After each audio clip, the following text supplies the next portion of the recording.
Жамбыл облысы аумағында 09 сәуір 2020 жылдан бастап карантин жариялауына байланысты Шу аудандық полиция бөлімі жеке құрамы, басшы құрамы халыққа, оның ішінде Шу ауданының тұрғындарына осы карантин ережелеріне байланысты түсіндірме жұмыстарын жүргізу үшін арнайы қоғамдық қауіпсіздік сақтау үшін көшеге шықты.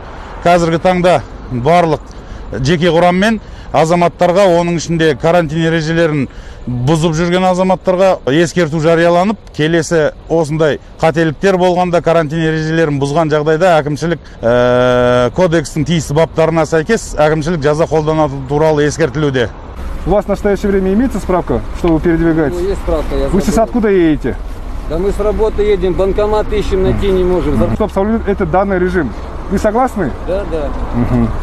Мы вас сегодняшний день предупреждаем. Вы соблюдаете карантинный режим, да? У нас медик все. Медик, да? У вас вопрос какой-то либо есть? Нет. Сотрудник полиции. Будем составлять административный протокол по статье 476 КоАП РК.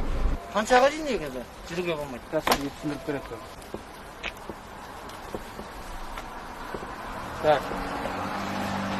Жауапкершілікке тартыласыз. Түсінікті ма? Сондықтан былай себепсіз жүрген болмайды. Үйде отырыңыздар.